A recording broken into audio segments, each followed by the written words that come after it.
Deus ele vai dizer não para o primeiro homem da Bíblia, Adão.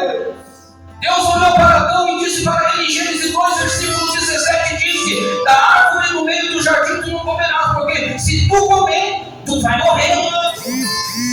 Deus ele vai dizer não para o homem que tinha maior intimidade com ele no Velho Testamento, Moisés. Números capítulo 20, versículo 12, diz o Senhor: como você e Adão não creste em mim, para que o povo para que eu se santificasse no meio daquele povo, nenhum que está aqui entrará na terra prometida. Ou seja, ele disse para Moisés: não entrará na terra prometida. Deus disse não para o homem que foi escolhido segundo o seu coração, chamado Davi. Em 2 Samuel 12, versículo 10, Deus disse: Davi, o seu pecado foi grande, eu vou cobrir, eu vou perdoar, mas uma coisa eu digo no versículo 10: não apartará a espada jamais da sua casa, porque você me desprezaste, tomando a mulher de Urias como esposa. Deus disse não para o seu filho. Jesus, em Mateus 26, versículo 39, ele disse: Jesus se prostrou, disse ao Senhor: Senhor, se for possível, passe de mim esse cálice, mas que todavia não seja feito como eu quero, mas como o Senhor quer. Deus disse não para o seu filho, dizendo: não passará de ti esse cálice. Deus disse não para o homem que mais implantou igrejas, Paulo: não vai tirar o espinho da sua carne. Mas a minha é que Deus vai dizer não para mim e para você, como disse para Adão, como disse para Moisés, como disse para Davi, como disse para o seu filho Jesus, como disse para Paulo. Ele diz no livro de 2 Coríntios 12, e versículo 9: para mim, para você e para toda a igreja, a minha graça ela te basta, porque ainda que eu te disser não, a minha graça vai estar contigo, porque é na tua fraqueza que o meu poder vai se aperfeiçoar. Porque Deus ele deixou armas maravilhosas para mim e para você lutar. Deus deixou a oração.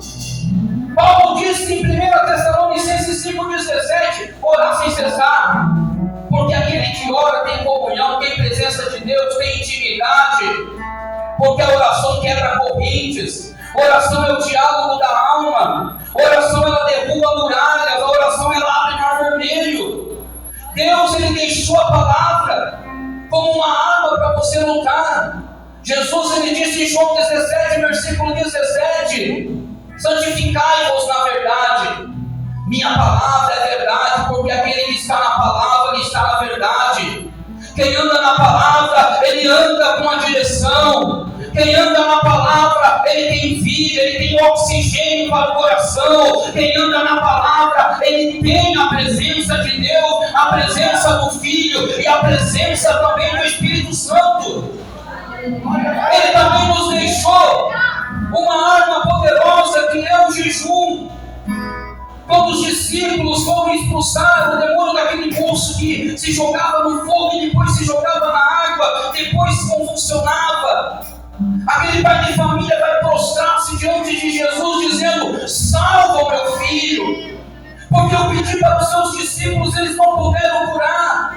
Jesus vai dizer: olha a geração incrédula, até quando eu estarei convosco?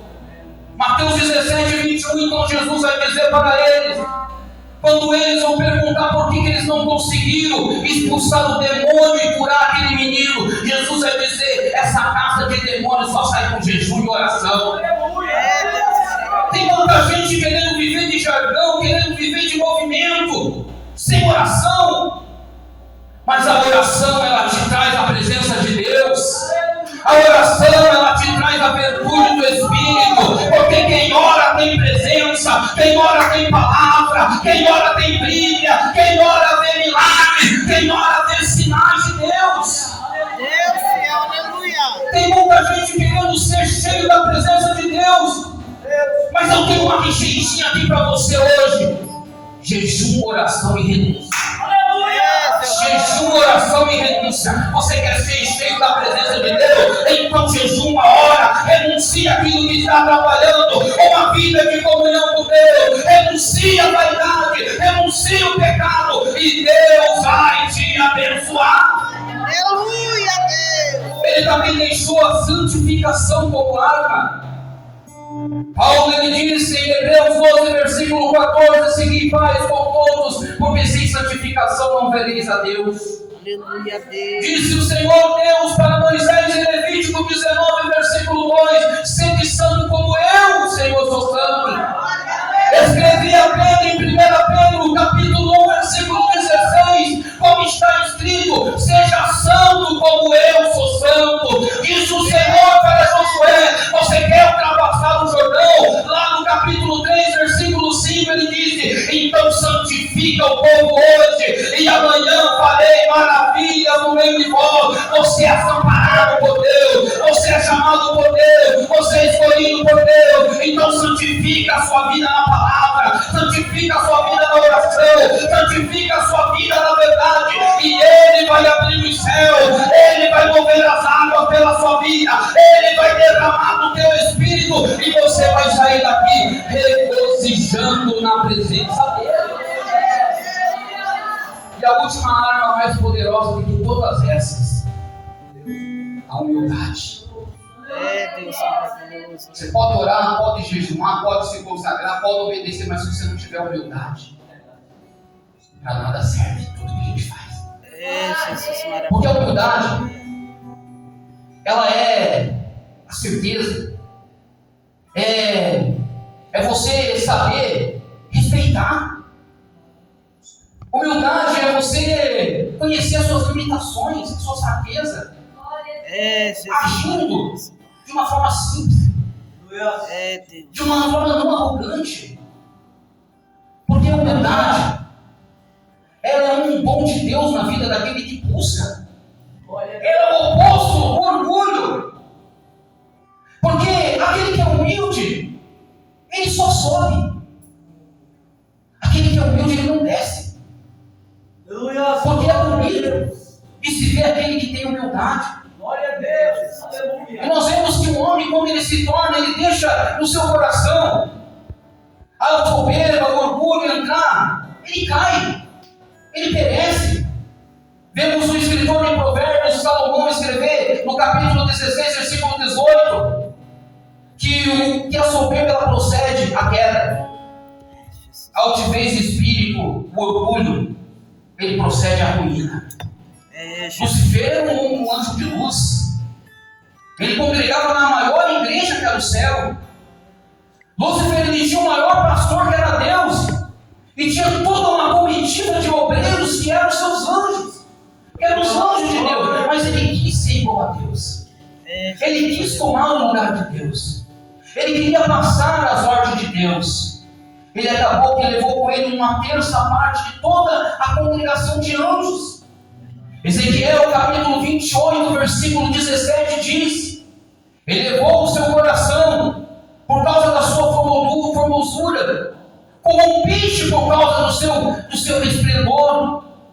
Isaías escreveu também dizendo no capítulo 14 e versículo 15: ele levou, ou seja, eu subirei acima das mais altas nuvens e serei semelhante ao Altíssimo. Aleluia, Deus. Contudo, foi precipitado para o reino dos mortos, no mais profundo abismo. Um anjo de luz deixou com o seu coração se orgulhasse, deixou que a soberba entrasse no seu coração, perdendo o seu lugar no céu. Deus lhe está dizendo que isso vai se aproximar da vida de muita gente.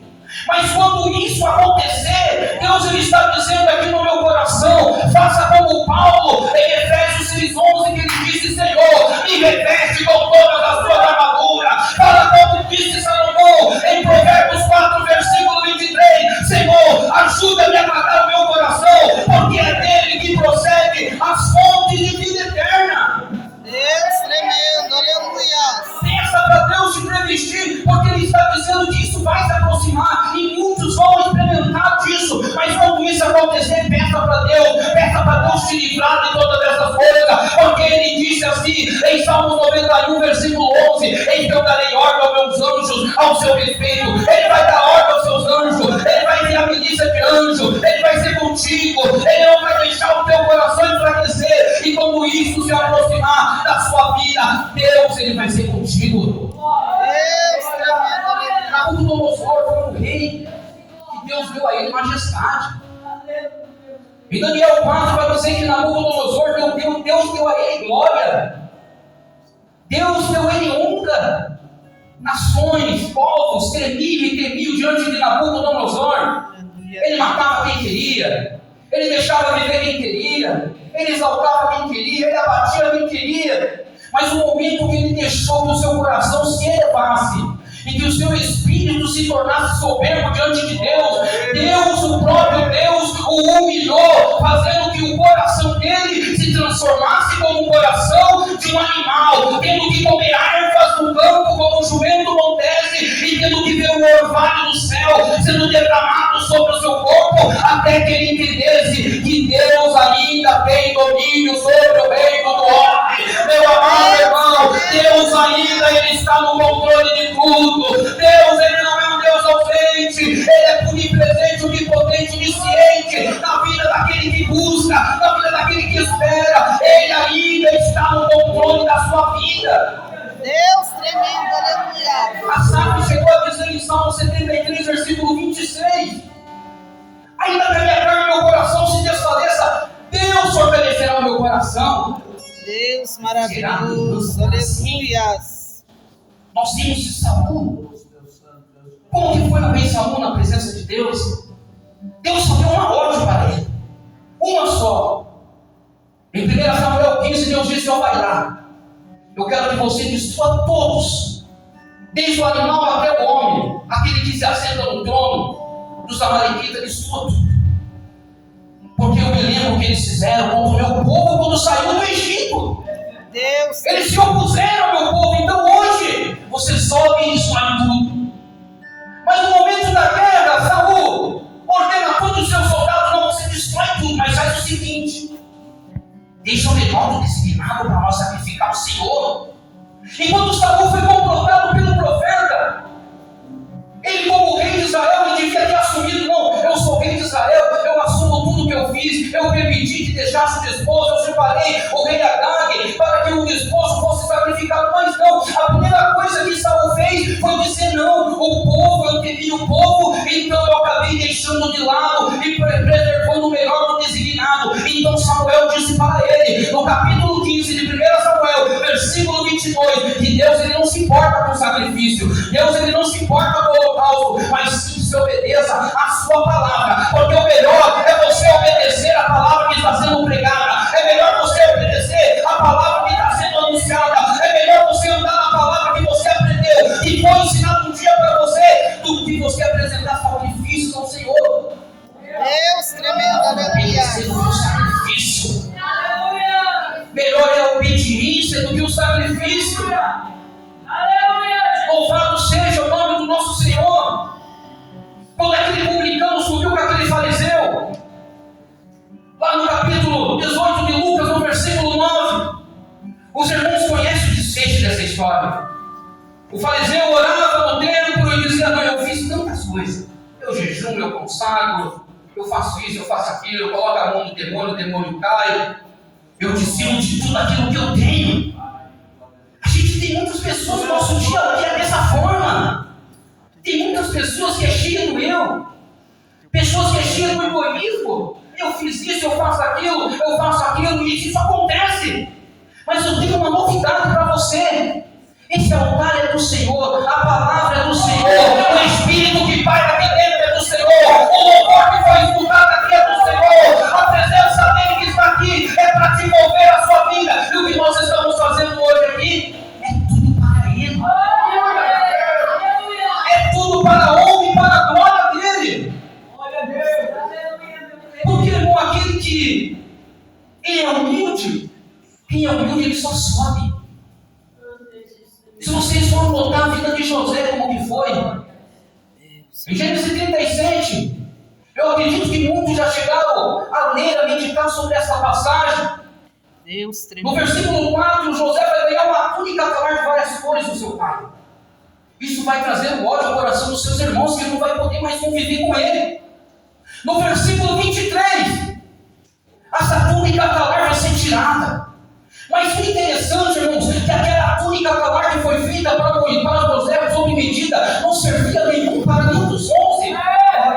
Porque aquilo que Deus preparou para você é para você. Aquilo que Deus fez para você é para você, não é para o seu irmão. Não é para a pessoa da sua casa, não é para os irmãos que estão na igreja, é para você. Deus fiel, aleluia. No versículo 24, José é jogado numa cisterna vazia e sem água.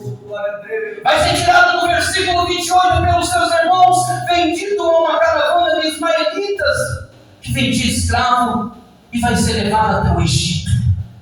A Bíblia vai dizer em Gênesis 39, José vai parar na casa de Potifar. No versículo 2 a Bíblia diz que Deus o abençoava em tudo aquilo que ele fazia e se tornou um homem próspero na casa do teu Senhor. Colocou tudo nas mãos de José. Aleluia, Deus. Colocou a casa, o campo, e Deus abençoava, porque tudo que José fazia florescia. Deus tremendo. Mas José vai ser acusado internamente justamente pela esposa de Potifar de algo que ele não cometeu. Vai ser lançado na prisão no cárcere em Gênesis 39, versículo 21. Mas Deus vai ser benigno para com ele e vai dar mercê a ele diante do carcereiro, que vai colocar todos os presos em suas mãos.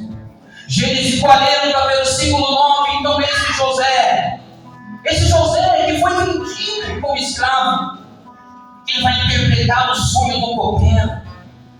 Versículo 16, interpreta ele então o sonho daquele padeiro, e ambos os sonhos se cumprirão. Mas o copeiro que foi exaltado no versículo 23 não vai se lembrar de José.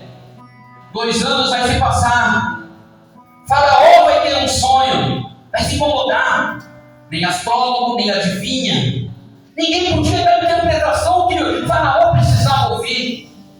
Mas então naquele momento, aquele José que teve a sua túnica talar roubada, aquele José que foi jogado em uma cisterna, aquele José que foi vendido como escravo, aquele José que estava na casa de Potifar e tudo que ele fazia, Deus honrava, aquele José que é acusado injustamente, aquele José que foi jogado num cárcere, aquele José que interpreta um sonho. Nesse momento José estava diante daquele que podia mudar o rumo da sua história caso ele interpretasse o seu sonho. E quando ele interpreta o sonho de Faraó, a Bíblia diz em Gênesis 41, versículo 37, que o próprio Faraó colocou José como governador. Mas por que isso aconteceu? Porque em tudo que José enfrentou, em tudo que José passou, sendo odiado, sendo invejado, sendo maltratado, caminhando dentro do Egito, e ali ele permaneceu humilde na presença de Deus, porque ele sabia, se Deus levou ele até lá, porque Deus tinha um plano, Deus tinha uma promessa, Deus tinha algo. Você que está sendo jogado na cisterna, você que está sendo acusado injustamente,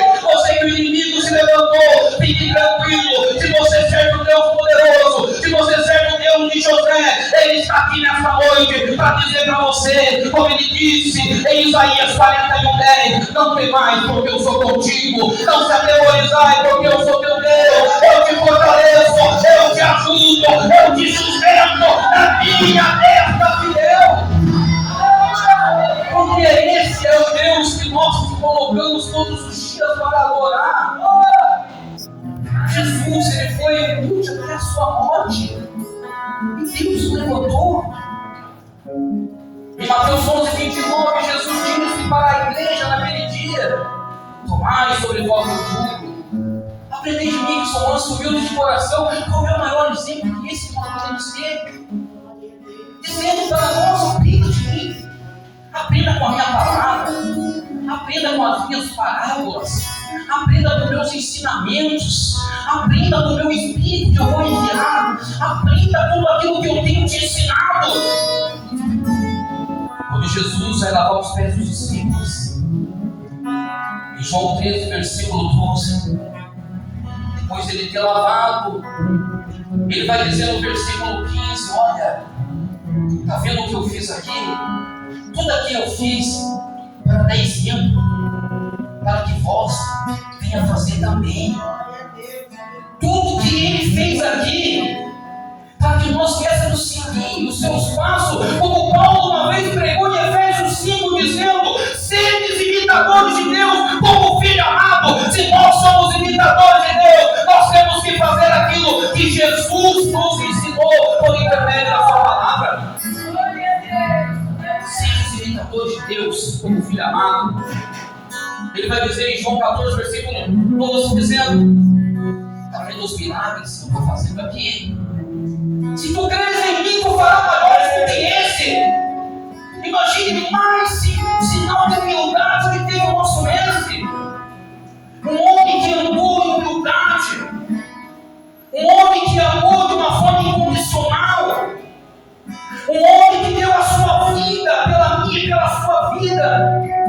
Nesse momento estava dizendo para os seus discípulos: vocês vão fazer a mesma obra, mas vão fazer as maiores que eu já fiz. E foi o que aconteceu quando os discípulos em Atos 2 receberam o batismo do Espírito Santo. Pedro vai pregar pela primeira vez no versículo 24: daí mais de 3 mil almas para o Senhor, na porta famosa do templo. No capítulo 3 de Atos, ele vai operar milagre na vida de um homem que 40 anos estava paralítico. E nos capítulos seguintes, todos colocavam cama de pessoas enfermas, para que a sombra de Pedro cobrisse, para que eles também fossem curados.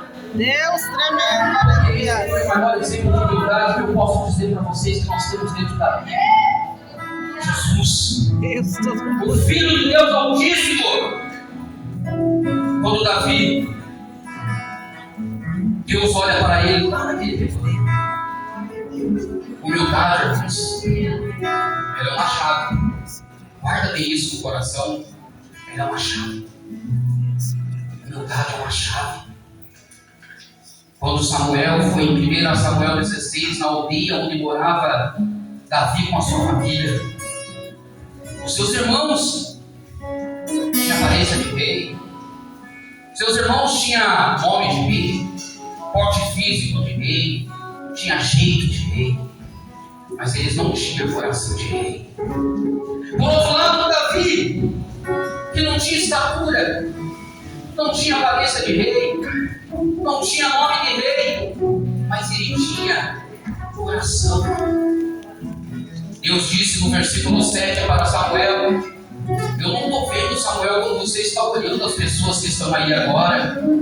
Diácono Fábio, eu não estou vendo como você está olhando as pessoas aí, porque eu olho nessa noite, eu vejo corações angustiados, eu vejo uma alma que está arrebentada de tanta luta, eu vejo uma pessoa que está chorando pelas madrugadas, eu vejo uma mãe que chora pelo seu filho, eu vejo um pai que chora pela sua família, eu vejo uma igreja que está lutando, batalhando para poder se levantar, para que a essência de Deus ela não saia desse lugar. Porque eu não vejo como o homem vê, disse o Senhor. O homem vê o que está por fora, mas eu vejo o que está aqui dentro. Porque humildade não se dá para ver por fora. Mas aquele que disse uma vez em Provérbios 15, versículo 3, diz que os meus olhos estão em todo lugar, ele está te vendo, ele está te analisando, ele está te observando. Esse Davi, ele vai ser ungido no versículo 13 como rei de Israel. Mas ele vai ter que fazer, vai ter duas missões na sua frente. Primeira delas, 1 Samuel 16, versículo 14: tocar a harpa para poder acalmar Saul, que estava endemoniado. Segunda missão, dada por o teu pai e por Deus, versículo 12: ele vai ter que levar conhecimento aos seus irmãos que estavam se preparando para a guerra. Mas quando Davi estava caminhando, eu acredito que ele deve ter pensado: poxa, eu acabei de receber uma unção de rei, mas eu estou aqui levando marmita para os meus irmãos no meio da guerra, mas isso não está certo. Mas Davi tinha algo no seu coração e ele disse: que maior é aquele que está servindo do que aquele que está sentado a mesa. Maior é aquele que serve do que aquele que assenta na mesa. Aquele menino que Deus disse em Salmo 78, versículo 70, eu encontrei Davi tirei das redes de uma ovelha. Aquele Davi que estava sendo deixado pelos seus irmãos e pelo seu pai. Deus olhou para ele em 1 Samuel 16, versículo 13. Ele foi ungido pelo profeta e o Espírito se apoderou da vida dele. Aquele Davi que tinha aqui no versículo 14 tocar para que Saul viesse se acalmar. Aquele Davi, o qual no versículo 12 foi enviado no meio da guerra para alimentar os seus irmãos. Agora no versículo 40 de 1 Samuel 17, ele estava se preparando para enfrentar o primeiro desafio do seu ministério. Ele estava preparando para enfrentar o primeiro desafio na sua caminhada. Um gigante em 1 Samuel 11, Saul e todo o povo havia temido e se espantado. Naquele momento, Davi, no versículo 40, com um cajado, com uma funda, com uma pedra, ele vai para a batalha. Meu irmão, não importa se o seu salário é pequeno, a sua empresa é pequena, ou seu ministério não cresceu, mas uma coisa eu quero dizer para você: seja fiel ao pouco, seja fiel naquilo que Deus te colocou, fique no lugar que Deus te levantou, fique no lugar que Deus te ungiu, porque Ele é o Deus que vai te trazer a recompensa. Seja fiel no pouco e no muito, Deus vai te colocar. Seja fiel naquilo que Deus colocou nas suas mãos. Se é o ministério da oração, se é o ministério do louvor, se é o ministério da palavra, se é dons espirituais, fique, seja fiel, faça a vontade de Deus, cumpra com seus propósitos, porque aquele que está, aquele que é humilde, ele só sobe, ele não desce, ele só sobe, ele não desce. Se você for olhar para a vida de Jó, Deus foi o primeiro, Jó foi o primeiro homem em que Deus deu o testemunho dele diante de Satanás. Capítulo 1 de Jó, um homem temente, um homem reto, morava na cidade de Uz, um homem bem de situação. Satanás vai se apresentar junto aos filhos de Deus. No versículo 8, o próprio Deus vai dar testemunho de Jó para Satanás, que está aqui dizendo para ele: você tem visto lá o meu servo Jó? É um homem temente aqui, um homem fiel, um homem obediente, um homem justo, um homem reto. Imagine Deus dando testemunho de você diante de Satanás, dizendo: está vendo aqui a minha filha, ó, madrugada ela está de joelhos dobrados, olha, deu 7 horas, ela está lá na igreja, olha o cantinho dela orando, olha lá, está vendo a minha serva como ela é fiel? Mas Satanás naquele momento vai dizer: é que você abençoou ele, tira o que ele tem para ver se ele não blasfema, tira o que ele tem para ver se ele não nega o teu nome. Mas Satanás vai se surpreender. Sabe por que ele vai se surpreender? Porque no versículo 21 de Jó, ele vai dizer: nu saiu do ventre da minha mãe, nu eu tornarei para lá. Deus me deu, Deus tomou, bendito seja o nome do Senhor. Nem nisso Jó pecou com seus lábios. Deus tremendo, aleluia. Em Jó 2, versículo 9, a sua mulher vai olhar para ele e dizer: mas por que ainda você se permanece fiel diante do seu Deus? Rejeita esse teu Deus, morre. Jó, tudo que ele passou, da noite para um dia, um estralo na sua vida. Jó perde tudo, perde filho, perde família, perde riqueza, perde bens materiais. Agora ele ouvia a sua esposa dizendo para ele: negar o Deus que tinha abençoado a ele a vida toda.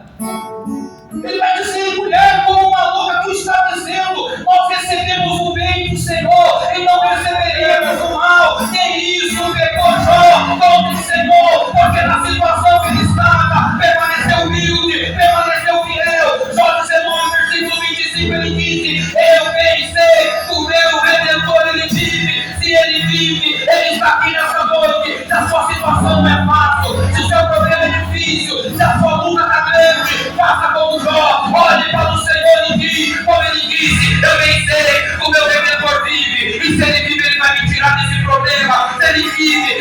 me curar, se Ele vive, Ele vai me fortalecer, se Ele vive, Ele vai me restaurar, se Ele vive, Ele vai me levantar. Permaneça.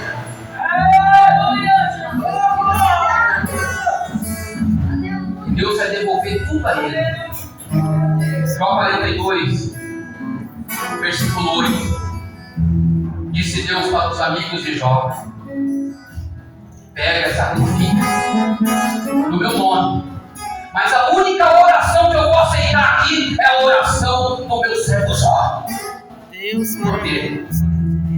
Porque em nenhum momento Jó questionou o que Deus havia feito na vida dele.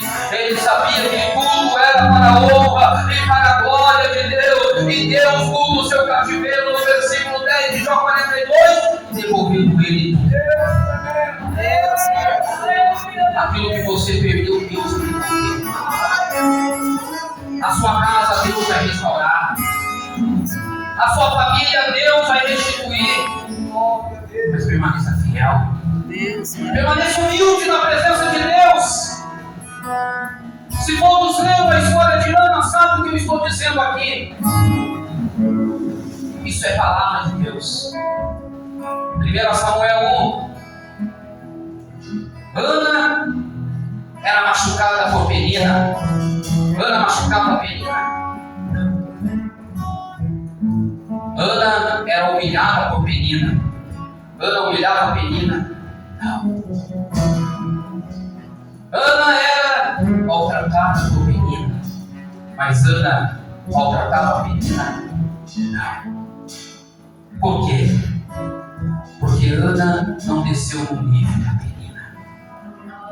Porque aquele que tem a presença de Deus, aquele que vive em comunhão com Deus, aquele que tem a palavra de Deus, aquele que tem o Espírito de Deus, pode ser machucado, pode ser maltratado, pode ser humilhado, pode ser perseguido, mas ele permanece firme, porque quem forjou o seu ministério foi Deus, quem forjou a sua história foi Deus, quem escreveu um novo capítulo na sua vida foi Deus, quem te escolheu foi Deus, quem te separou foi Deus. Pode estar sendo machucado, mas eu falo para você o que Ezequias disse em 2 a Crônicas capítulo 32 e versículo 8: com ele está a mão de carne, mas com vocês está a mão do nosso Senhor, estará o nosso Deus para guerrear suas guerras, para pelejar as suas pelejas. Deus maravilhoso, aleluia. Deus, ele resiste o soberbo, mas ele dá graça àquele que se humilha, que reconhece os seus erros, que se coloca, se prostra na presença de Deus. Para poder encerrar, quem lembra da história de João Batista?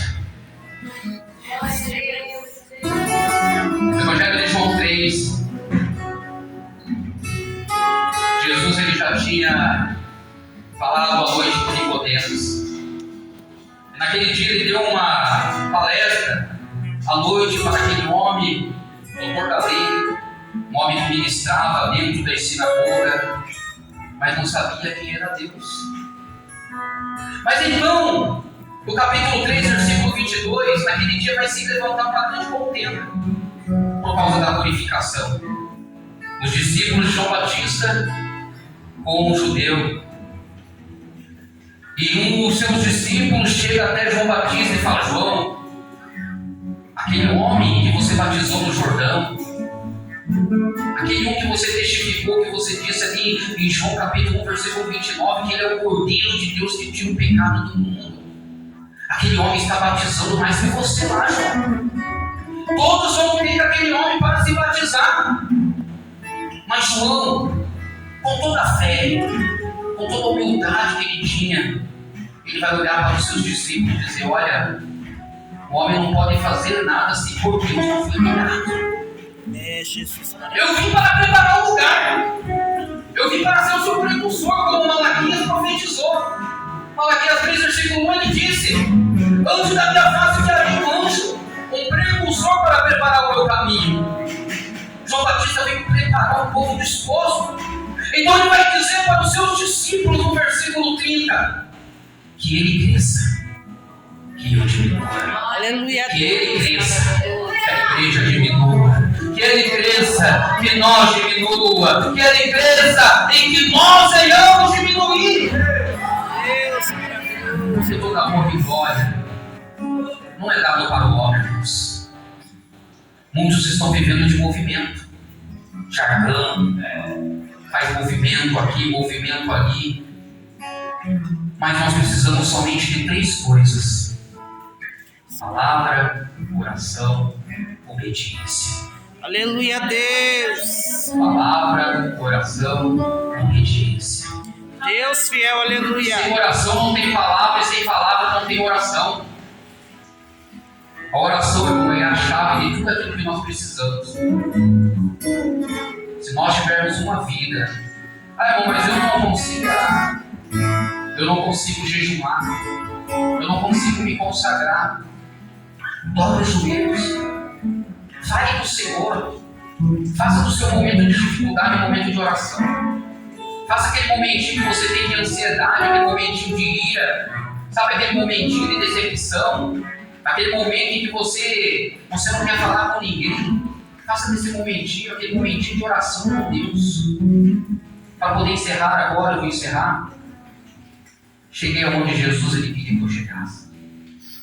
Filipenses 4, versículo 6, ele diz: não andeis ansioso acerca de coisa alguma.